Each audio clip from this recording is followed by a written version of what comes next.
Bonjour. Vous avez peut-être, comme moi, entendu un entrepreneur dire « Ah, mon idée est unique, personne d'autre fait ça dans le marché ».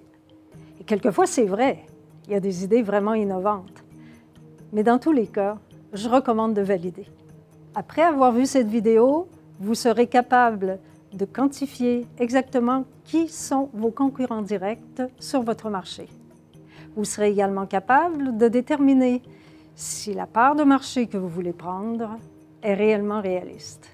Il ne suffit pas de dire qu'on a 120 ou 125 concurrents directs sur le marché. Dans l'analyse de marché, il faut identifier qui sont ces entreprises qui ont une offre de service semblable ou égale à la nôtre. Alors, comment on fait pour identifier ces concurrents? Eh bien, c'est grâce aux merveilleuses listes d'entreprises. À Ressources Entreprises, on extrait tous les jours des listes d'entreprises pour nos clients. On extrait ces listes à partir de bases de données spécialisées. Les bases de données spécialisées nous permettent de déterminer les entreprises qui opèrent avec le même code d'activité industrielle que notre client ou que votre projet. Allons voir un exemple concret. Prenons l'exemple d'une industrie très fragmentée, où il y a une grande quantité de joueurs et donc une très forte concurrence. Par exemple, le design graphique au Canada, qui porte le code SIAN 54143. Le code SIAN, c'est le code d'activité industrielle que portent toutes les industries de ce secteur-là. On le trouve très facilement sur le site d'Industrie Canada. Alors au Canada, le nombre d'entreprises en design graphique est de 9 960. On en retrouve à peu près 25 % au Québec, soit 2 420. Ces entreprises-là ont un chiffre d'affaires moyen de 130 000 $ par année et une part de marché infime de moins de 1 %. Nous avons aidé une start-up en design graphique à identifier exactement qui étaient ses concurrents directs sur son marché.